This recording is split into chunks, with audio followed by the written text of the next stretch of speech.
riset pemasaran dan peluang bisnis yang bisa dilakukan di saat pandemi COVID-19.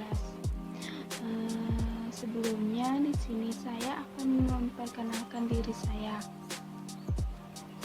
Nama saya Devi Irma Sapitri, NIM 190111116, jurusan manajemen STIE Satya Dharma Singaraja. Baik, di sini saya akan menjelaskan terlebih dahulu pengertian riset pemasaran. Riset pemasaran adalah fungsi yang menghubungkan konsumen, pelanggan, masyarakat dengan pemasar, mengidentifikasi dan mendefinisikan peluang dan masalah pemasaran, dan meningkatkan pemahaman pemasaran sebagai suatu proses. Seperti yang sudah sedikit dijelaskan di atas, riset pemasaran merupakan salah satu kegiatan penelitian yang sangat dilakukan dalam bidang pemasaran.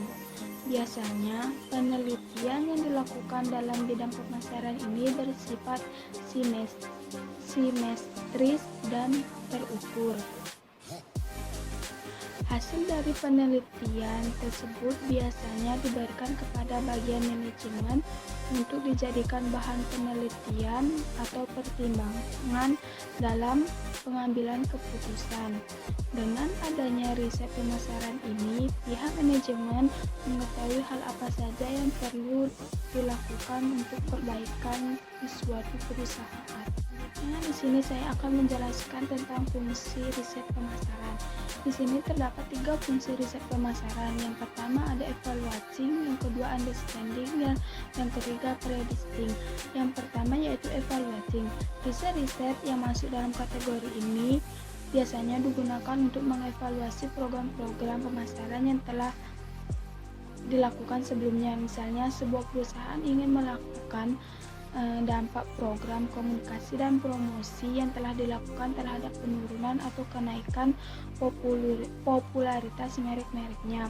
Yang kedua ada understanding, yang masuk dalam kategori riset ini tentang potret kebiasaan dan perilaku konsumen atau riset-riset tentang harapan dan kebutuhan konsumen. Yang ketiga ada predicting.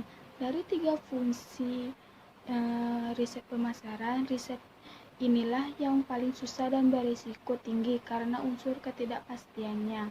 Dengan memahami fungsi riset pemasaran tadi, kita akan lebih mudah menentukan metode-metode riset apa yang perlu kita perlukan untuk menjawab tujuan-tujuan yang ingin kita capai di suatu perusahaan.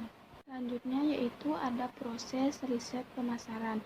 Yang pertama yaitu mendefinisikan masalah, yang kedua yaitu mengembangkan rencana riset atau rencana penelitian, yang ketiga yaitu pengumpulan informasi, yang keempat yaitu menganalisis informasi, dan kelima yaitu melakukan presentasi, dan yang terakhir yaitu membuat keputusan. Yang pertama yaitu mendefinisikan masalah. Keputusan yang paling penting yang harus diambil oleh setiap perusahaan adalah mengetahui apa masalah yang akan dilakukan penelitian.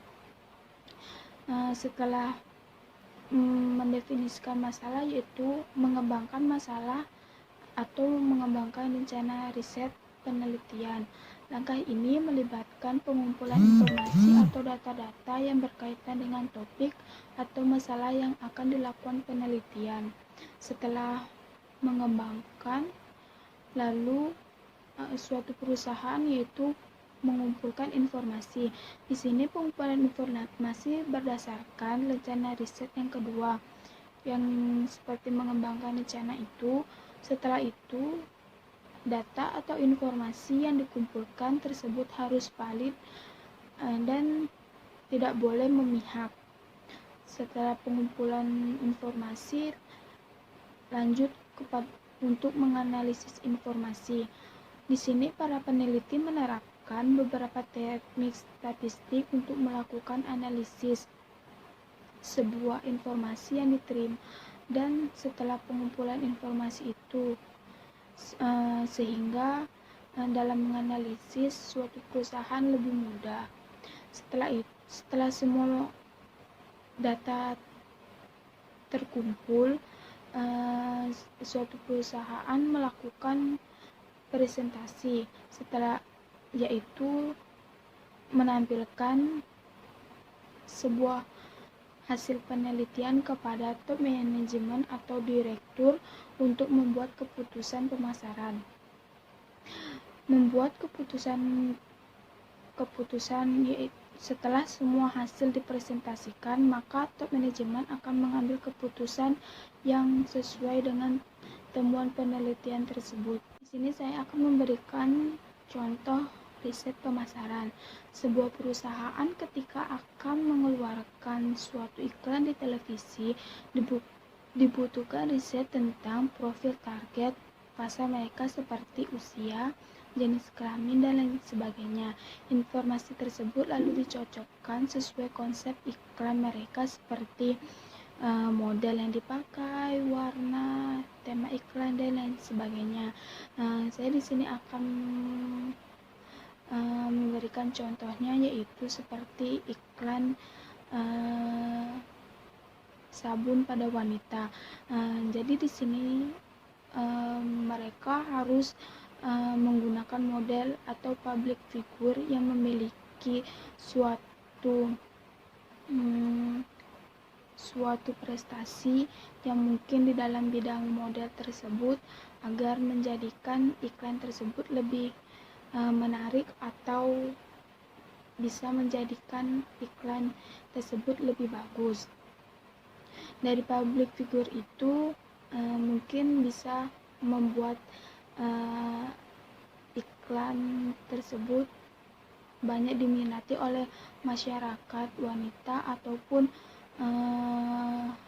di kalangan remaja, apalagi di saat ini para remaja masih sangat labil untuk memiliki badan mungkin yang lebih bagus. Mungkin dengan cara pemasaran tersebut di kalangan remaja ini bisa memilih sabun yang pas untuk tubuh mereka.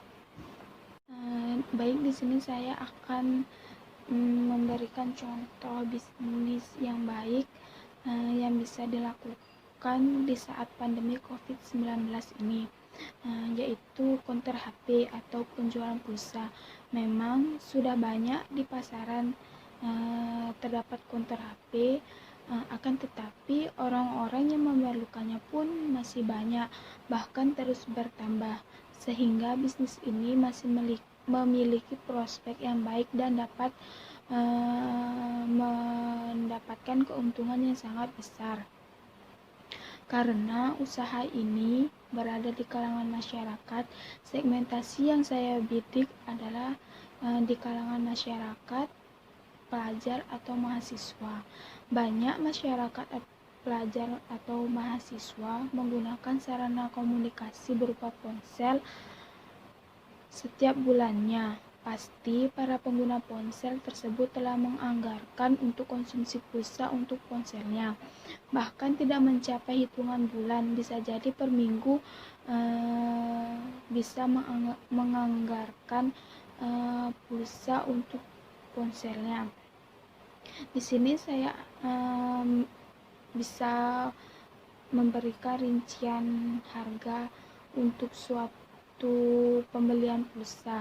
Misalnya yang 10.000 saya bisa jual 12.000, yang 15.000 bisa jadi 17.000, yang 20.000 bisa jadi 23.000, yang 25.000 bisa jadi 21.000, dan yang 50 bisa jadi 52.000, dan yang 100.000 bisa jadi 105.000.